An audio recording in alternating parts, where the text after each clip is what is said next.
Students, अब आज हम इस वीडियो में चर्चा करेंगे रेखीय आवर्धन लीनियर मैग्निफिकेशन के बारे में। स्टूडेंट, यह आपके रे ऑप्टिक्स का बहुत ही इम्पोर्टेंट टॉपिक है और इस टॉपिक से हम कोई इमेज वर्चुअल है, कोई इमेज रियल है, इसके भी बारे में हम फाइंड आउट कर सकते हैं।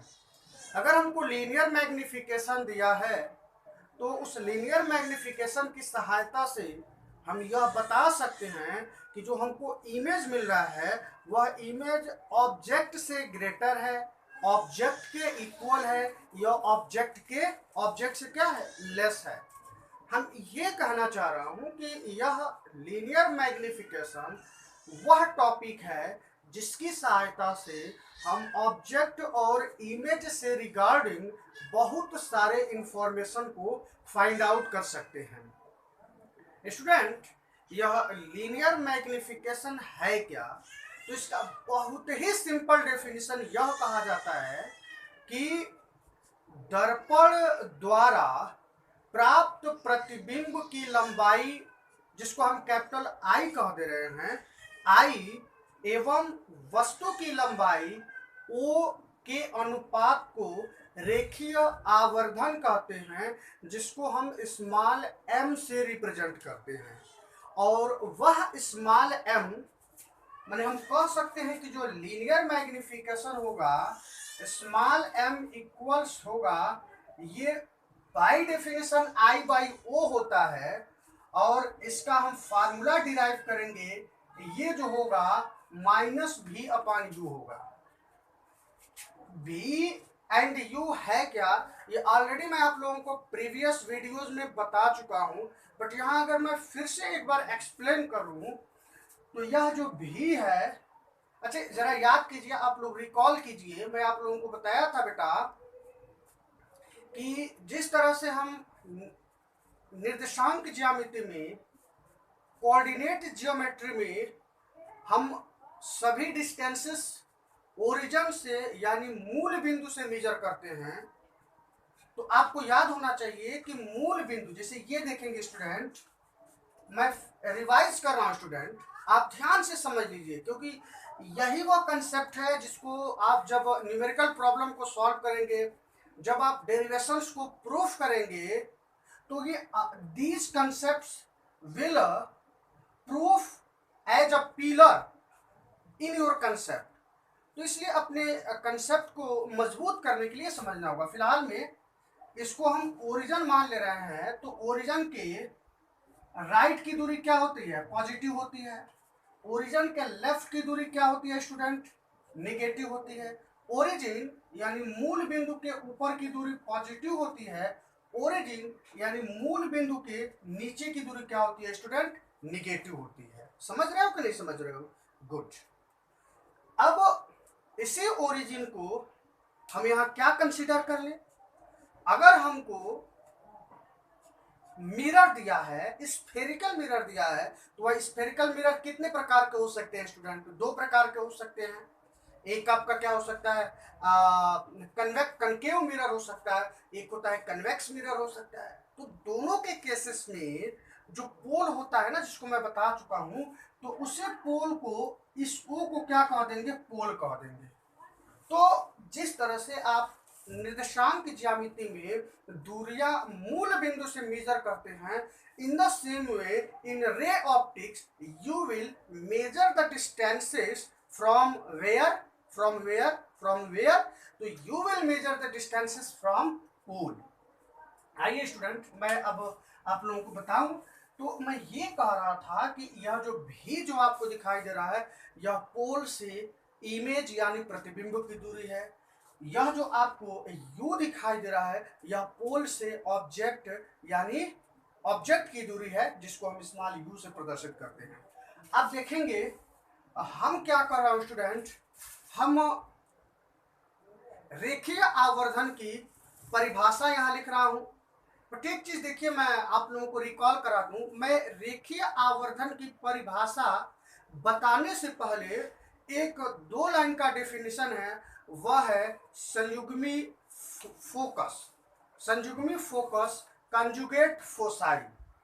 इसको भी मैं आप लोगों को बता दूं, क्योंकि यह कंजुगेट फोसाई आप लोगों के बोर्ड एग्जाम में 1 नंबर का पूछ दिया जाता है। स्टूडेंट, ये तो होता क्या है कंजुगेट फोसाई? तो ये कंजुगेट फोसाई यानी संयुग्मी बिंदु, संयुग्मी फोकस मुख्य अक्ष पर स्थित, किस पर? मुख्य अक्ष पर। संयुग्मी फोकस मुख्य अक्ष पर स्थित वे 2 बिंदु होते हैं जिनमें से एक बिंदु पर रखे वस्तु का प्रतिबिंब दूसरे बिंदु पर प्राप्त होता है। मतलब कहने का कि अगर एक बिंदु पर रखे वस्तु का प्रतिबिंब प्राप्त करना चाहे तो दूसरे बिंदु पर मिलेगा, और दूसरे बिंदु पर अगर ऑब्जेक्ट कोई रखे तो पहले बिंदु पर मिलेगा। अब इसका अगर एग्जाम्पल हमको समझना है कि संयुग्मी फोकस या संयुग्मी बिंदु के एग्जाम्पल्स क्या है, तो आपको मैं पीछे बता चुका हूं। दर्पण द्वारा प्रतिबिंब का बनना, आप उसमें देख सकते हैं कि भिन्न भिन्न स्थितियों में आप दर्पण द्वारा प्रतिबिंब को बना रहे थे। आप याद कीजिए, एक बार वस्तु ओ डैश ले रहे थे और उसका प्रतिबिंब आई डैश मिल रहा था, तो ओ और आई ये क्या हो जाएंगे? संयुग्मी बिंदु हो जाएंगे। तो पहले मैं क्या कर रहा हूं, संयुग्मी बिंदु को नोट करा दे रहा हूं और फिर उसके बाद आप लोगों को रेखीय आवर्धन को नोट करा दूंगा। ओके, सो मैं आप लोगों को नोट कराने जा रहा हूं संयुग्मी बिंदु। स्टूडेंट, आप देख लीजिए, ये मैं पिक्चर बनाया हूं। देखिए, ये आपका कनकेव मिरर है और इस कनकेव मिरर के सामने एक ऑब्जेक्ट रखा गया है ओ डैश। परावर्तन के नियम को हम अप्लाई किया हूं और हम इस ओ डैश का इमेज प्राप्त किया हूं आई डैश। क्योंकि हमको संयुग्मी फोकस के बारे में डिस्कस करना है, तो अगर आप देखिए इस हम ऑब्जेक्ट कहाँ रखे हैं? इस पॉइंट ओ पर रखे हैं ना, तो इसका इमेज क्या मिल रहा है? आई डैश मिल रहा है। एज्यूम कीजिए स्टूडेंट, थोड़ा सोचिए, मन से सोचिएगा कि अगर इस इमेज को आप ऑब्जेक्ट मान लीजिए।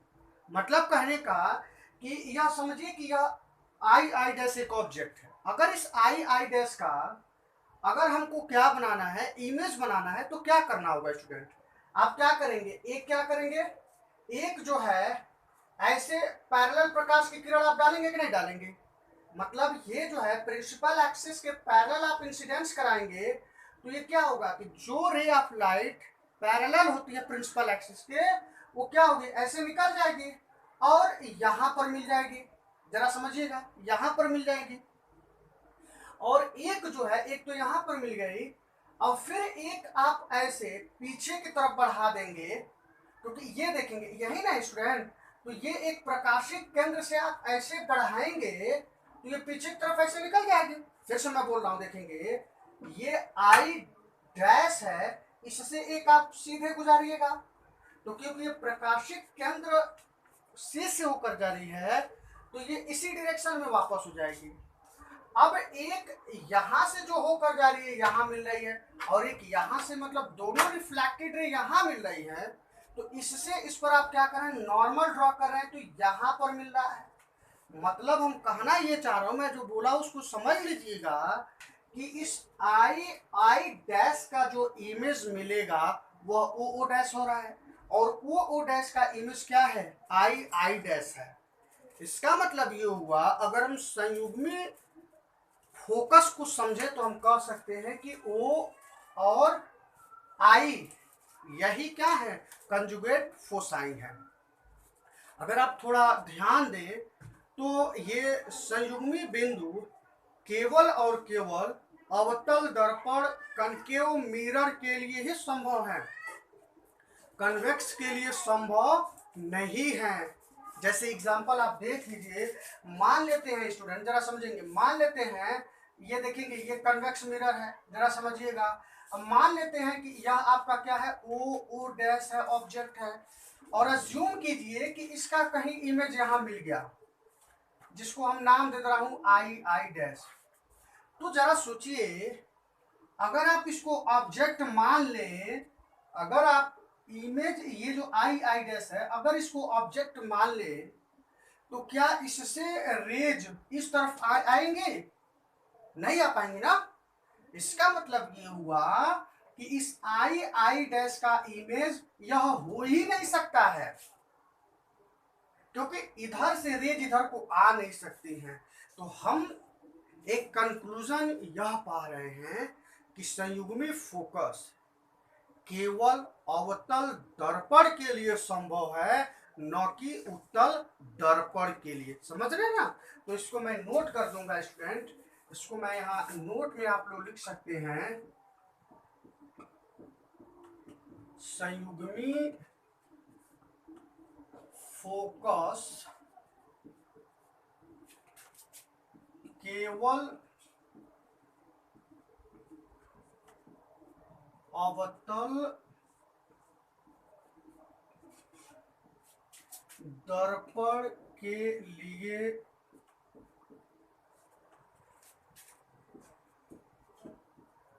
संभव है, उत्तल दर्पण के लिए नहीं होगा। ओके, अब देखेंगे, अब मैं आप लोगों को पढ़ाऊंगा वह होगा रेखीय आवर्धन यानी लीनियर मैग्निफिकेशन।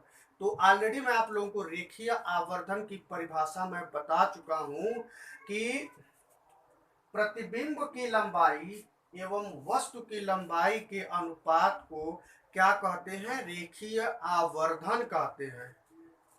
अब उस रेखीय आवर्धन का जो फार्मूला हम डिराइव करेंगे वह स्मॉल m बराबर होता है -v/u। स्टूडेंट एक बात बता दूं बेटा, अगर आप लोग मन से पढ़ रहे हैं तो अगर आपको मिरर का कंसेप्ट अगर मालूम है, मिरर का डेरिवेशन अगर आप लोग कर रहे हैं, तो आप विश्वास मानिए आप बहुत आसानी से फार्मूलाज डिराइव कर सकते हैं। किसका? लेंस का। जैसे हम यहाँ मिरर के सेंस में हम प्रूफ करेंगे कि स्मॉल m बराबर -v/u होता है। जब हम वही लेंस में आएंगे तो वहां पर +v/u हो जाएगा। तो अगर हमारा कंसेप्ट, अगर हमारा पकड़ मिरर पे जबरदस्त है तो विश्वास मानिए लेंस में कुछ है ही नहीं। खैर, हमारा हूं। अब मैं क्या करूंगा, मिरर के परिभाषा को लिखूंगा और फिर उसके फार्मूला को हम क्या करूंगा, डिराइव करूंगा। ठीक है, ओके। तो हम परिभाषा लिख रहा हूं मिरर का, रेखीय आवर्धन। स्टूडेंट हमने डेफिनेशन लिख दिया है और रेखीय आवर्धन का परिभाषा यह होता है, जो डेरिवेशन आएगा, जो रिजल्ट आएगा वह -v/u हमको प्रूफ करना है। आइए हम इसके प्रूफ को देखते हैं। बहुत ही स्टैंडर्ड डेरिवेशन है, बहुत अच्छा डेरिवेशन है।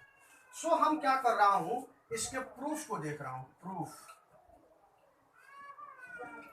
स्टूडेंट, इसके प्रूफ को करने के लिए हम ये जो आप देख रहे हैं ना, इसे रिजल्ट को लूंगा। मतलब संयुग्मी फोसाई का जो पिक्चर है, इसी पिक्चर को हम क्या करूंगा, लूंगा और रिजल्ट को प्रूफ करूंगा। आइए हम प्रूफ कर रहा हूं। देखिए, इसके लिए हमको एक थोड़ा इसमें कुछ खींचना होगा, कुछ काम करना होगा, जो कि मैं आपको दिखा दे रहा हूं।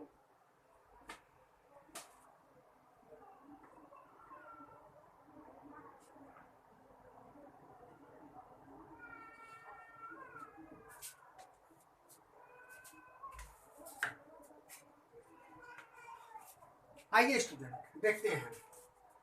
देखिए, हम इसको प्रूफ करने के लिए हम यहाँ पर कुछ वैल्यूज को देखूंगा। जैसे ओ डैश, हम यहाँ कह दूंगा कि जो ओ डैश है प्लस ओ होगा ना। सोचिए, क्योंकि यह प्रिंसिपल एक्सिस के ऊपर है तो ओ डैश को हम प्लस ओ कह देंगे। अब जो आई डैश है, माने लेंथ ऑफ इमेज, इसको हम क्या कहूंगा, प्लस में कहूंगा कि माइनस में कहूंगा? आंसर दीजिएगा माइनस, क्योंकि यह प्रिंसिपल एक्सिस से नीचे है। सो ये हो जाएगा आपका -i। फिर हम आगे बढ़ते हैं। यह पोल है और यह ऑब्जेक्ट है, तो PO अगर हम PO को कहूं तो ऑब्जेक्ट क्या है, पोल से लेफ्ट की तरफ है, पोल से लेफ्ट यानी माइनस होना, सो ये हो जाएगा माइनस यू। और इसी प्रकार PI यह क्या हो जाएगा, माइनस भी हो जाएगा। अब आइए स्टूडेंट देखिए, हम यहाँ पर जो रचना किया हूँ, जो कंस्ट्रक्शन किया हूँ, उसका कारण है स्टूडेंट। देखिए आप सोचिए, यह एक इंसिडेंस रे है, यह आपतित किरण है और यह परावर्तित किरण है। अगर हम इस कोण को I मान लें और अगर इस कोण को R मान लें तो I बराबर R होगा कि नहीं होगा, बोलो बेटा, होगा? क्यों? By the law of reflection, परावर्तन के नियम से। अब आइए हम इसको प्रूफ करने के लिए हम क्या करूंगा, प्रूफ ट्रायंगल POO डैश और ट्रायंगल PII डैश लूंगा। मैं कहूंगा triangle POO dash and triangle PII dash. Student मैं कहूंगा कि जो I है R के बराबर है। ये क्यों होगा, लॉ ऑफ रिफ्लेक्शन से होगा, समझिएगा। माने ये देखेंगे यह कोण इस कोण के बराबर हो गया। अगर फिर से देखिए आप यह पूरा त्रिभुज दे रहे हो और यह त्रिभुज दे, सो यह एंगल इस एंगल के बराबर हो जाएगा। क्यों? समानांतर है स्टूडेंट, या आप कह सकते हो कि प्रत्येक 90 डिग्री एंगल है। सो हम कहेंगे कि angle POO dash equals PII dash. प्रत्येक, या आप कह सकते हो एकांतर कोण है, अल्टरनेट एंगल है। स्टूडेंट मैं बहुत स्पष्ट बता दूं, मैं इंग्लिश और हिंदी में केवल और केवल लेके चल रहा हूँ स्टूडेंट, क्योंकि हमारे इंग्लिश मीडियम वाले बच्चे और हिंदी मीडियम वाले बच्चे दोनों चैनल से भरपूर फायदा उठा सके। तो इसीलिए हमारा थोड़ा वीडियो 2, 4, 5, 10 मिनट लंबा होगा, क्योंकि मैं English as well as Hindi लेके चल रहा हूँ, ओनली फॉर योर कंफर्टेबल। तो इसलिए आप समझने की कोशिश करें। आइए अब हम देखें स्टूडेंट, अब यहां पर क्या हो जाएगा कि यह ट्रायंगल इस ट्रायंगल के क्या हो जाएगा, सिमिलर हो जाएगा, समरूप हो जाएगा। तो देयरफॉर हम कह सकता हूं कि therefore triangle POO dash similar हो गया PII डैश के। अगर POO डैश PII डैश के सिमिलर हो गया, so correspond ratio of the corresponding sides are equal. You should remember, मैं प्रीवियस वीडियो में बता चुका हूं, ये सब डिटेल में चर्चा कर चुका हूं। यानी हम कह सकता हूं कि OO dash upon II dash equals क्या हो जाएगा, PO upon PI, PO upon PI। समझिएगा स्टूडेंट, समझना स्टूडेंट। अब देखिए OO डैश क्या है, प्लस O है कि नहीं है, यहां से देखिए। अब ये इंफॉर्मेशन हम वहां पुट कर रहा हूं, तो OO डैश क्या है, प्लस O है। I डैश क्या है स्टूडेंट, माइनस I है। PO क्या है, माइनस U है। PI क्या है, माइनस B है। तो ये प्लस माइनस क्या आ जाएगा, माइनस हो जाएगा, समझना। ये माइनस माइनस प्लस हो गया। अब इस माइनस को हम उधर भेज दे रहा हूं, तो O upon I minus U upon V, reversing of both the sides, दोनों पक्षों का उल्टा कर दे रहा है। जब दोनों पक्षों का उल्टा करूंगा, सो I अपॉन O इक्वल्स क्या हो जाएगा, minus V upon U। Student आप थोड़ा सोचिए, ये I अपॉन O है क्या यार, बाय डेफिनेशन यही तो है लीनियर मैग्निफिकेशन, यही तो आपका रेखीय आवर्धन है। कहां से, यहां से देखेंगे, यही तो आपका रेखीय आवर्धन है। यानी यह किसके बराबर हो जाएगा, स्मॉल m के बराबर हो जाएगा। तो स्मॉल m बराबर आई अपान ओ यह होगा माइनस वी बाई ओ के, माइनस वी बाई यू के। अब एक काम करें स्टूडेंट, आप इसका स्क्रीनशॉट ले लीजिए, फिर उसके बाद मैं आगे इस लीनियर मैग्निफिकेशन की सहायता से मैं डिस्कस करूंगा, जैसा कि मैं शुरू में ही बता चुका हूं, मैं डिस्कस करूंगा कि कैसे हम पहचान करेंगे, कैसे रिकॉग्नाइज करेंगे कि जो इमेज है वह ऑब्जेक्ट के बराबर है, ऑब्जेक्ट के बराबर है या ऑब्जेक्ट से छोटा है। पहले स्क्रीनशॉट ले लीजिए, फिर हम आगे डिस्कस करना है। ओके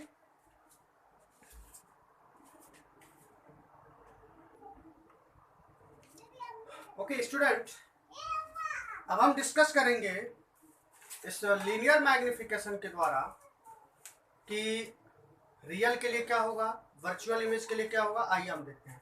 थोड़ा मैं आपको रिकॉल कराऊं स्टूडेंट, मैं आप लोगों को पीछे दर्पण द्वारा जब मैं प्रतिबिंब बनाया था, तो आप थोड़ा ध्यान दीजिएगा कि जितने भी रियल इमेजेस प्राप्त हुए थे, जितने भी रियल इमेजेस प्राप्त हुए थे वह उल्टा हुए थे कि सीधा हुए थे। अगर आप लोग पढ़े होंगे और यहाँ मेमोरी में आपका होगा तो आप लोग जवाब देंगे उल्टा हुए थे। क्या हुए थे? उल्टा। तो अगर हम यहाँ पर आए, हम यहाँ कहूंगा कि for real images O equals क्या होता है? पॉजिटिव। जरा ध्यान देंगे स्टूडेंट, आई इक्वल्स क्या हो जाएगा? निगेटिव, माने जो इमेज होगा निगेटिव हो जाएगा। तो देयरफॉर जो लीनियर मैग्निफिकेशन एम होगा, परिभाषा क्या कह रहा है? आई अपान कह रहा है ना। अब आई क्या है? निगेटिव, वो क्या है? पॉजिटिव। अब सोचो, जब आप निगेटिव में पॉजिटिव से भाग देंगे, डिवाइड करेंगे, सो निगेटिव ही ना मिलेगा। इसका मतलब क्या हुआ कि अगर लीनियर मैग्निफिकेशन निगेटिव आ रहा है, इसका मतलब जो इमेज होगा वह क्या होगा? रियल होगा। कभी फॉरगेट मत करना स्टूडेंट, अगर लीनियर मैग्निफिकेशन निगेटिव है तो जो इमेज होगा वह कैसा इमेज होगा? रियल होगा। पहला पॉइंट, फर्स्ट पॉइंट ये हो गया। फिर उसके बाद हम सेकंड के बारे में चर्चा करें कि m इक्वल्स क्या होता है? आई अपान होता है ना बेटा।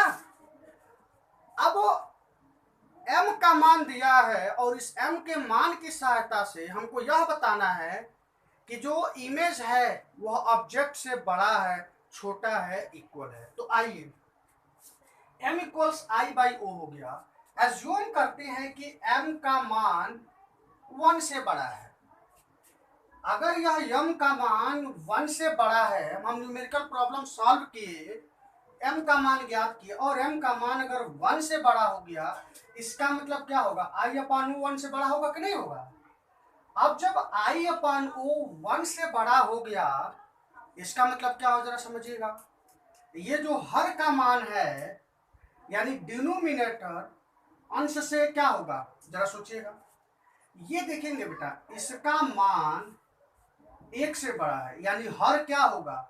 अंश से छोटा होगा। जैसे फॉर एग्जाम्पल 3 अपान 2 1.5 हो रहा है, 6 अपान 5 1.2 होगा। तो ऐसे एग्जाम्पल्स में अगर देखें तो जब भी जो हर है अंश से बड़ा है, तो जो वैल्यू आ रहा है ग्रेटर देन 1 आ रहा है कि नहीं आ रहा है? आ रहा है ना। तो मैं ये बताना चाह रहा हूं कि जब m का मान 1 से बड़ा होगा, तो इसका मतलब क्या होगा कि जो i होगा वह क्या होगा? o से अधिक होगा। मतलब यदि लीनियर मैग्निफिकेशन का मान 1 से बड़ा है, तो जो प्रतिबिंब होगा वो ऑब्जेक्ट से क्या होगा? बड़ा होगा। इफ अगर m का मान 1 से छोटा हो जाए, इसका मतलब क्या हुआ? m क्या है? आई अपान ओ है ना। तो आई अपान ओ छोटा बोला, सॉरी, माने यहाँ स्मॉलर साइन हो जाए, तो आई अपान ओ क्या हो जाएगा? 1 से छोटा हो जाएगा। अब रिवर्स क्या हो जाएगा? अब यह वैल्यू 1 से छोटा है, इसका मतलब यह क्या हो जाएगा? बड़ा हो जाएगा। अर्थात ऑब्जेक्ट इमेज से बड़ा हो जाएगा, तो दिस विल इम्प्लाइज, हम कह देंगे कि आई क्या हो गया, लेस हो गया किसके, ओ से। एंड थर्ड केस यह मिलता है कि इफ m इक्वल्स 1, अगर m का मान 1 के बराबर हो गया, this will implies i upon u equals 1, तो this implies i equals o। माने अगर रेखीय आवर्धन का मान 1 के बराबर है तो जो प्रतिबिंब मिलेगा वह ऑब्जेक्ट के क्या होगा, बराबर होगा। तो ये जो होगा केवल अभी रियल के लिए। अगर हम बात करें फॉर वर्चुअल इमेजेस, तो फिर से आप थोड़ा याद करें, जब भी इमेज काल्पनिक मिल रहा था, आभासी मिल रहा था, तो जो इमेज था वह क्या था, प्रिंसिपल एक्सिस के लंबवत था, ऊपर को था। इसका मतलब क्या होगा, फॉर रियल इमेजेज जो ओ, ये तो ऑलवेज पॉजिटिव होगा, और जो आई है वह भी पॉजिटिव हो रहा है। तो देयरफॉर जो m है, जो i अपॉन o है, ये पॉजिटिव अपॉन पॉजिटिव, सो ये क्या हो गया, पॉजिटिव हो गया। इसका मतलब ये हो गया कि अगर लीनियर मैग्निफिकेशन पॉजिटिव है तो जो इमेज मिलेगा वह क्या मिलेगा, वर्चुअल मिलेगा। सो स्टूडेंट, आप इसका स्क्रीनशॉट ले लीजिए। Okay, thank you.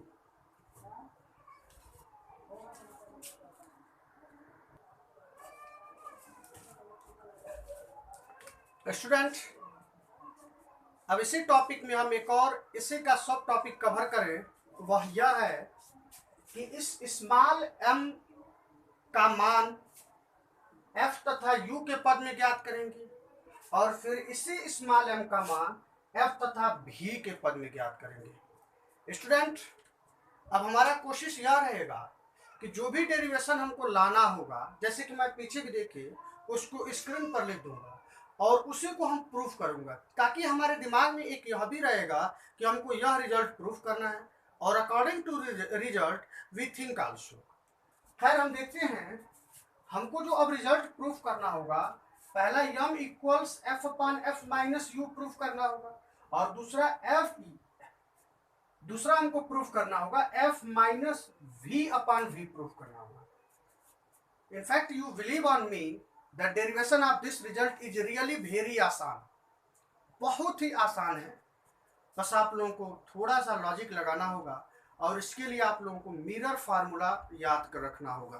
तो हम जानते हैं स्टूडेंट, हम जानते हैं, इसका मैं प्रूफ कर रहा हूं बेटा, पहला प्रूफ कर रहा हूं फ्रॉम मिरर फार्मूला। आप बताइए स्टूडेंट, मिरर फार्मूला क्या होता है। तो मिरर फार्मूला मैं आपको डिराइव करा चुका हूं, 1/v equals 1/f minus 1/u। आप लोगों को याद होना चाहिए स्टूडेंट, जब यही हम लेंस में डिस्कस करेंगे तो यहाँ क्या हो जाएगा स्टूडेंट, प्लस हो जाएगा। ये हो गया आपका मिरर फार्मूला, जिसको मैं आपको बता चुका हूं। अब देखिए, जब हम डिराइव करेंगे इन टर्म्स ऑफ यू के पद में डिराइव करेंगे, तो देखना है हम क्या करूंगा, दोनों बोथ द साइड्स यानी दोनों पक्षों में u से मल्टीप्लाई करूंगा। मैं लिख रहा हूं multiplying by u on both sides. करते हैं स्टूडेंट, जब u से मल्टीप्लाई करूंगा सो u बाई v क्या हो जाएगा, u by F minus u by u, यानी यह 1 हो जाएगा। सो u बाई v इक्वल्स क्या हो जाएगा, u बाई एफ, और ये आपका क्या हो जाएगा, 1 हो जाएगा। अच्छा, थोड़ा ध्यान दीजिएगा, मैं अभी जो लीनियर मैग्निफिकेशन का रिजल्ट प्रूफ कराया हूं, वह रिजल्ट क्या आया था, m equals minus v upon u आया था कि नहीं आया था, सोचिए, m equals minus v upon u आया था। अब जरा ध्यान दीजिएगा, अब यह जो है इसको जरा सोचेंगे, ये जो है इसको मैं क्या लिख सकता हूं, 1 upon minus v upon u मैं लिख सकता हूँ कि नहीं लिख सकता हूँ? लिख सकता हूँ ना। ये देखिए ये, अच्छा एक सेकंड, अब ये देखेंगे यह माइनस यहाँ भी लिख दूंगा स्टूडेंट, समझिएगा बेटा, क्योंकि पहली बात यह माइनस माइनस क्या हो जाएगा, प्लस हो जाएगा। आप थोड़ा समझिए, प्लस हो जाएगा और यह कल्टी मारेगा तो यू ऊपर जाएगा भी, माने इस एक्सप्रेशन को हमने क्या कर दिया, ये लिख दिया, इससे इसमें गुणा कर लीजिए तो u minus F upon F, और ये वास्तव में यह है क्या, लीनियर मैग्निफिकेशन है, स्मॉल m है, minus 1 upon small m u f minus है। अब हम क्या कर रहा हूं, इधर का जो माइनस है ना, इस माइनस को इधर भेज दे रहा हूं, तो जब यह माइनस इधर भेजूंगा तो ये क्या हो जाएगा, माइनस हो जाएगा, और यह क्या हो जाएगा, प्लस हो जाएगा, माने 1 अपॉन m क्या हो जाएगा, ये f आगे आ गया, ये माइनस u हो गया, और ये आपका f हो गया। दोनों पक्षों का रिवर्स कर दे रहा हूं, जब उल्टा कर दूंगा तो यहां से क्या मिल जाएगा, m इक्वल्स मिल जाएगा f upon f minus u। आप देखिए यह वही रिजल्ट है जो आपको स्क्रीन पर दिखाई दे रहा है। स्टूडेंट, इस रिजल्ट को प्रूव करने के लिए आपको केवल और केवल दो चीजें याद होना चाहिए, वह है मिरर फार्मूला और यह लीनियर मैग्निफिकेशन का फार्मूला, और दूसरी जो सबसे अहम बात यह है कि जब f और u के टर्म में लाना होगा तो u से मल्टीप्लाई कर दीजिएगा, f और v के टर्म में लाना होगा तो v से मल्टीप्लाई कर दीजिएगा। आइए हम सेकंड देखते हैं, दूसरा के लिए, हम दूसरा भी देख लेते हैं। 1 by v equals 1 by f minus 1 by u। हमने यहाँ u से मल्टीप्लाई किया था, यहाँ v से मल्टीप्लाई कर देंगे, तो ये होगा v upon v by F minus v by u। समझ में आ रहा होगा, यह वैल्यू किसके बराबर हो गया, 1 के बराबर हो गया, 1 v अपॉन f। अब देखेंगे what is this, this is what, तो दिस इज m, यानी इसके जगह पर हम लिख सकते हैं v by F plus m। मजा आ रहा है स्टूडेंट, बहुत मजा आएगा, you will love with physics, believe on me, once you follow the real concept of physics. आते हैं सर, आप देखिए स्टूडेंट, अब हम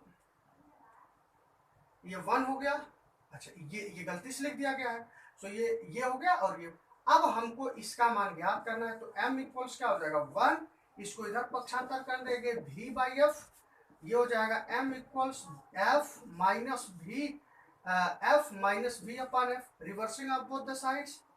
तो नहीं हो तो क्या, रिवर्स क्या करना है, हमको m का मान फाइंड आउट करना है, तो f minus v upon F, और ये देखिए। सो आप, उम्मीद कर रहा हूँ आप लोगों को समझ में आ गया होगा, एकदम बढ़िया से स्टूडेंट आप लोग समझ लीजिएगा, और खूब नीट एंड क्लीन आप लोग नोट बना लीजिएगा। ओके, स्क्रीनशॉट ले लीजिएगा।